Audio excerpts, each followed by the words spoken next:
والصلاة والسلام على من لا نبي بعده أما بعد فأعوذ بالله من الشيطان الرجيم بسم الله الرحمن الرحيم لن ينال الله لحومها ولا دماؤها ولكن يناله التقوى منكم وقال تعالى في مقام آخر فصل لربك وانحر إن الله وملائكته يصلون على النبي يا أيها الذين آمنوا صلوا عليه وسلموا تسليما اللهم صل وسلم على نبينا محمد وآله وصحبه وبارك وسلم عليه أجمعين آمین۔ عزیزان مکرم، آپ خود واقف ہیں اس سے کہ یہ ایام قربانی کے ایام ہیں۔ قربانی ایک ایسا عمل ہے کہ جس کو مدنی زندگی میں حضرت صلی اللہ علیہ وسلم نے حضرت صلی اللہ علیہ وسلم نے بلا ناغا ہر سال کیا ہے۔ یہ ایسا عمل ہے کہ حضرت صلی اللہ علیہ وسلم صرف اپنے لیے نہیں لیکن اپنے امت کی طرف سے بھی قربانی کی ہے۔ تو ہم پر بھی قربانی ضروری ہے۔ اولاً تو ہم یہ بتائیں گے کہ قربانی کن فرد پر ہوتی ہے، کن افراد پر قربانی ہے۔ اولاً ہم یہ بتائیں گے کہ قربانی کن افراد پر ہے۔ قربانی کے لیے 6 شرائط ہیں، وہ جس میں ہوں گے اس پر قربانی ضروری ہوگی۔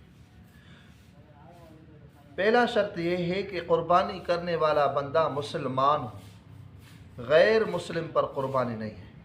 اگر 7 افراد ایک جانور میں قربانی کر رہے ہیں، حصہ لے رہے ہیں، ایک حصے دار غیر مسلم ہے اور 6 افراد جو ہے مسلمان ہیں، پھر بھی قربانی نہیں ہوگی، کیونکہ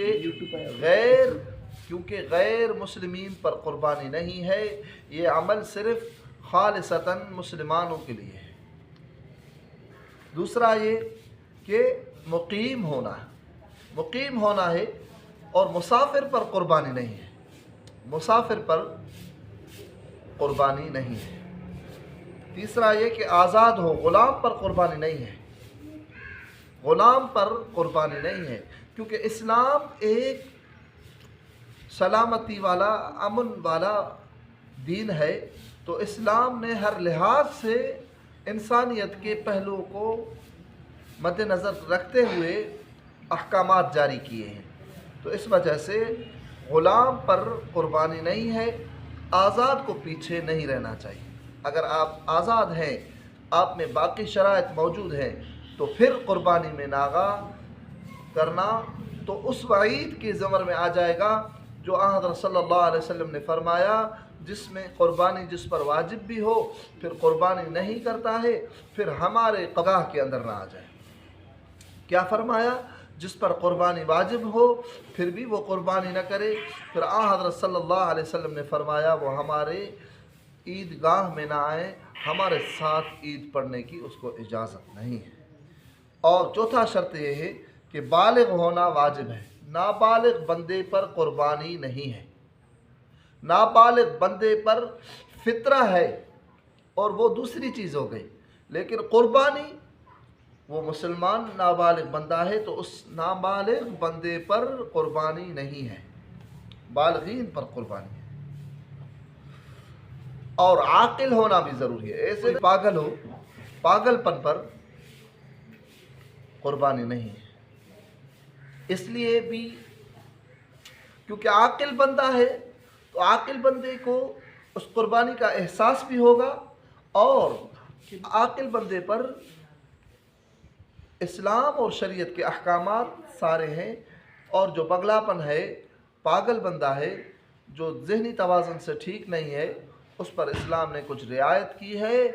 اور یہ بھی ہو سکتا ہے کہ جو عاقل بندہ ہے عین قربانی کے وقت اپنے اس قربانی کے جانور کے اوپر حاضر ہو تاکہ وہ قربانی کے جانور ذبح ہو جائے، اس کے خون کا جو پہلا قطرہ نیچے گرے گا اس پہلے قطرے کے گرنے سے اللہ رب العزت اس قربانی کرنے والے بندے کو معاف کر دیتا ہے، ان کے گناہ معاف ہو جاتے ہیں۔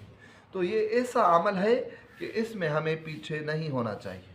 اور اس کے بعد مالدار ہونا قربانی کے لیے واجب ہے، ضروری ہے۔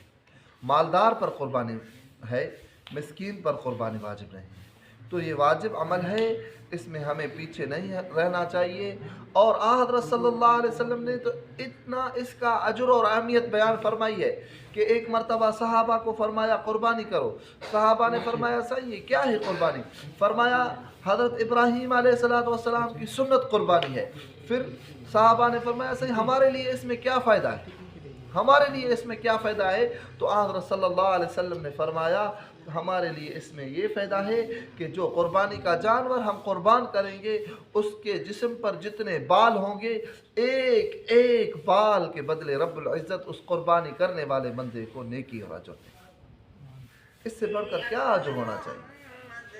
اور حضرت اما عائشہ صدیقہ رضی اللہ عنہ فرماتی ہے کہ حضرت صلی اللہ علیہ وسلم نے فرمایا یہ ایام تشریق والے دن، یعنی 10ویں ذو الحج، 12ویں ذو الحج، 13ویں ذو الحج، ان 3 دنوں میں رب العزت کے ہاں فرض نماز کے بعد کوئی